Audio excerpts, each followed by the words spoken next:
America, Iran, Israel और Lebanon के बीच बढ़ते हुए तनाव के बीच डील को लेकर बड़ी घटनाएं सामने आई हैं। डोनाल्ड ट्रंप ने इजराइल के प्रधानमंत्री बेंजामिन नेतन्याहू को फोन पर कड़ी फटकार लगाई।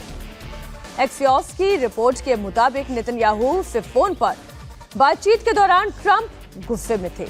उन्होंने नेतन्याहू से हिजबुल्लाह पर किए जा रहे हमलों को फौरन रोकने के लिए कहा। ट्रंप ने नेतन्याहू से कहा, तुम पूरी तरह पागल हो चुके हो, अगर मैं ना होता तो तुम आज जेल में होते। मैं तुम्हारी जान बचा रहा हूं। तुम्हारी इन हरकतों की वजह से आज हर कोई इजराइल से नफरत कर रहा है। ट्रंप ने ईरान की उस धमकी के बाद ये फटकार लगाई है जिसमें ईरान ने लेबनान पर हो रहे हमले को फौरन रोकने के लिए कहा था। ईरान ने कहा था कि जब तक कि लेबनान पर हमला होता है कोई डील नहीं होगी, बल्कि सीधे तौर पर जंग में शामिल होगा।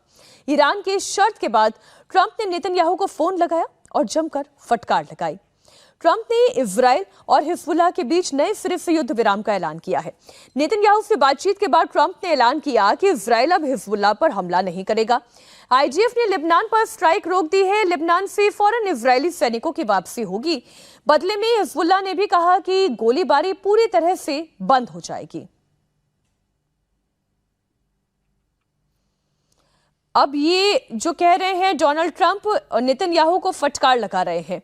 नेतन्याहू किसके दम पर लगातार हमला कर रहे थे? उनकी चाह थी और पीछे अमेरिका की विल थी। बिल्कुल, और नहीं तो जो डोमेस्टिक पॉलिटिक्स में उनके ऊपर जिस तरह के आरोप लगे थे, वो आरोप लगते तो उस आरोपों में जेल जा सकते थे। ठीक ही कर रहे हैं ट्रंप। बिल्कुल, लेकिन उस समय लड़ाई छिड़ गई और ट्रंप ने उनकी मदद की। सारा ध्यान भटक गया और अपोजिशन भी इनके साथ लड़ाई में शामिल हो गया। लेकिन अभी जो ट्रंप कर रहे हैं, ये ट्रंप का डेस्परेशन शो कर रहा है। ट्रंप इतने बेचैन है किसी तरह से संधि करके और मामले को समाप्त करने के लिए कि किसी चीज को हम अपनी जीत की तरफ प्रोजेक्ट करें और इस युद्ध से बाहर निकलें, तभी। नहीं तो हिजबुल्लाह पर हमला रुकवाने, अमेरिका कैसे हिजबुल्लाह पर हमला रुकवाने की बात कर रहा है? हिजबुल्लाह और हुती तो नॉन स्टेट एक्टर्स है ना। हिजबुल्लाह तो मान लीजिए हिजबुल्लाह की प्रेजेंस ईरान के ऊपर हमला करने के पीछे कारण क्या था कि हिजबुल्लाह, हुती, हमास सबको ताकत देने वाला कौन? ईरान है। हाँ, तो इसको खत्म करना है जो नॉन स्टेट एक्टर्स हैं उस पूरे पश्चिम एशिया में। तो आप अब उन्हीं को प्रोटेक्ट कर रहे हैं। चूंकि ईरान कह रहा है कि युद्ध विराम होगा तो इनके ऊपर भी हमले रोकने होंगे। तो ये ट्रंप डेस्परेट है एकदम, किसी तरह से ईरान के साथ बातचीत हो और वो अपना जीत अपनी बता करके और उस युद्ध से बाहर निकले।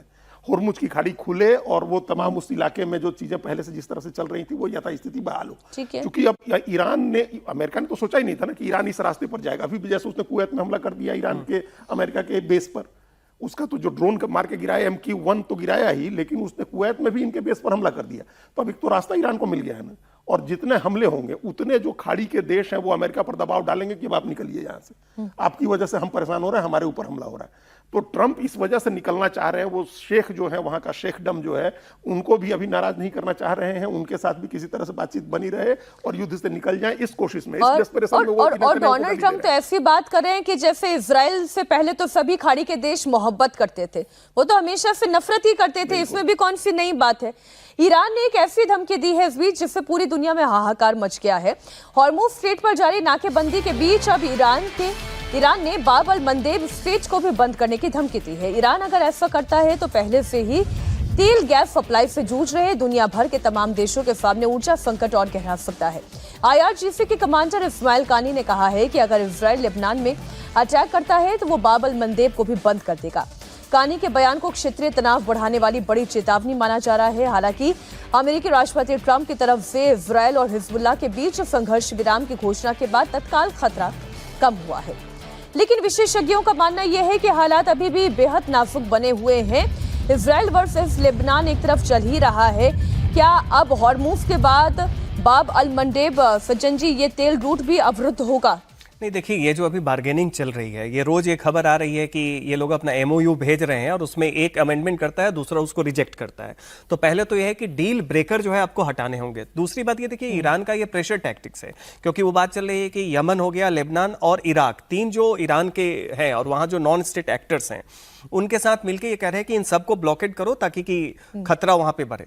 तो ईरान की ये स्ट्रेटजी अभी है, क्योंकि उनको पता है कि अमेरिका की ये ट्रंप के डोमेस्टिक रेल्म में कोई भी दूसरा हमला जो है काफी अनपॉपुलर है। ट्रंप नहीं चाहते हैं कि अब उन्हें फिर से ईरान पे कोई बड़ा हमला करना पड़े, चूंकि उनके और ईरान का स्ट्रेटजी यही है कि फ्रस्ट्रेशन इतना बढ़ाओ कि धीरे धीरे जो बार्गेनिंग है आपके पक्ष में आए। तो ईरान की देखिए बहुत ही अच्छे तरीके से ईरान करके आ रहा है, वो नेगोशिएशंस को खींच रहा है कि 6 महीने और खींच दो, 1 साल और खींच दो, क्योंकि वॉर जो कॉस्टली हुआ है वो ईरान के साथ साथ पूरी दुनिया के लिए हो गया है। जी, ये तो वैसी स्थिति में ये पूरा बार्गेनिंग लेवरेज है, और बार्गेनिंग लेवरेज में अच्छे से अमेरिका की सबसे बड़ी समस्या ये है कि इजराइल कभी नहीं चाहेगा कि युद्ध खत्म हो।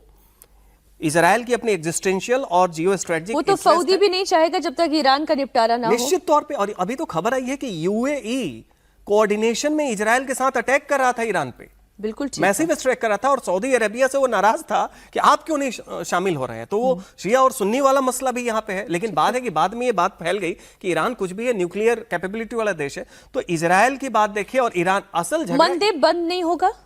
आपको ऐसा लगता है बाब अल मंदेब बंद मुझे नहीं लगता बंद होगा। ये नेगोशिएशन, ये तो पहले भी एक बार ईरान ने धमकी दी थी। ये क्या है, इस आप ज्योग्राफिकल आप अभी मैप दिखा रहे थे उसको समझिए। तो वो दूसरी तरफ जो है, एक तरफ ये है स्ट्रेट ऑफ हॉर्मुज है, उसके दूसरी तरफ है ये देखिए, वो दूसरी तरफ है, वो ऊपर दिख रहा है जो लाल वाला, और एक दूसरी तरफ ये बाब अल मंदेब हो गया। इधर से बाब अल मंदेब से होकर ऊपर पतला पतला दिख रहा है ना, वो आप सुएज नहर जाते हैं, ये सुएज कनाल का रास्ता है। वो पूरा लाल सागर और अरब सागर, आपका फारस की खाड़ी सब बंद हो जाएगा अगर बाब अल मंदेब को बंद कर देते हैं। और इसमें भी ओमान और ईरान मिल करके चाहें तो इसको बंद कर सकते हैं। और इस किनारे पर हुती है, जहां ये जो पॉइंट है ना, ये स्टेट है, यहाँ इस इलाके में और ओमान के बंद करने की क्षमता है नहीं है। लेकिन अगर ईरान ओमान मिल जाए और हुती को ताकत दें तो डिस्टर्ब तो जरूर कर सकते हैं। वहां 4 बम गिरा देना है, या वहां बात फैला देनी है कि यहाँ हमने बारूदी सुरंग बिछा रखा है बाब अल मंदेब में, तो अपने आप बंद हो जाएगा वो। तो ये सचमुच आपने जैसे कहा कि बड़ी भारी संकट दुनिया के लिए हो जाएगा, पूरा सुएज कैनाल ही बंद हो जाएगा फिर। तो फिर तो अरब सागर और प्रशांत महासागर सब तरफ जाने का रास्ता बंद होगा। और ये अमेरिका भी नहीं होने देना चाहेगा, और ये बाकी अन्य देशों को भी प्रयास तो यही करना चाहिए कि कितनी जल्दी ये जंग खत्म हो सके। लेकिन एक जंग जो इस जंग से पहले शुरू हुई थी वो कौन सी खत्म हो गई है? यूक्रेन और रूस के बीच जारी युद्ध ने एक बार फिर भयानक रूप लिया है। रूस ने यूक्रेन के कीव, खार्किव समेत कई बड़े शहरों में भयानक हमला किया है। रूस ने एक साथ 60 से ज्यादा मिसाइलें दागी।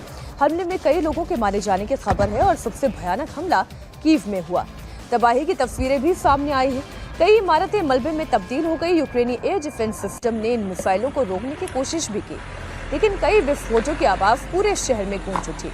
रात भर चले इस भारी हमले में न केवल सैन्य ठिकानों को बल्कि रिहायशी इलाकों को भी निशाना बनाया गया। कीव के आसमान में नॉन-स्टॉप धमाकों के साथ अजीब और डरावनी चमकीली रोशनी दिखाई दी। हमले के तुरंत बाद एयरबेस से भी आग लगने की खबर आई। यूक्रेन के राष्ट्रपति ज़ेलेंस्की ने चेतावनी दी थी कि रूस एक बड़े हमले की तैयारी कर रहा है, और यह हमला ठीक उसी का नतीजा है।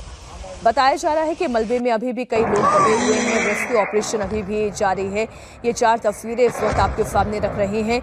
युद्ध का एक फ्रंट जो कभी बंद हुआ ही नहीं, उसमें अब एक नया राउंड शुरू हो गया है। यूक्रेन और रूस का हमला, अब ये लड़ाई जो है ना, अब ये बंद होनी चाहिए। ये यूरोप, अमेरिका, ये सब मिल करके, अभी हम एक आंकड़ा देख रहे थे आपने, ये सब इसकी मतलब यूक्रेन में कितने लोग मरे, ये एक आंकड़ा है। अब रूस के 5 लाख सैनिक मर चुके हैं इस युद्ध में। ये अभी एक रिपोर्ट आई है, और ये अमेरिकन और ब्रिटिश खुफिया एजेंसियों ने रिपोर्ट दी है। 5 लाख लोग, ये लोग कह रहे थे कि 3.5 लाख लोग, वो भी कम आंकड़ा नहीं है, लेकिन 5 लाख लोग इस युद्ध में अमेरिकन सैनिक मरे हैं और रूसी सैनिक मरे हैं। और रूस के पास अपने इतने लोग नहीं है। भारत के 49-50 लोग मरे हैं, जिनको ले जाकर वहां सेना में भर्ती किया गया और मर गए। नॉर्थ कोरिया से लोग आ रहे हैं, पाकिस्तान से लोग आ रहे हैं, अफ्रीकन कंट्रीज से लोग हायर करके भाड़े पर रूस वहां लड़वा रहा है लोगों को।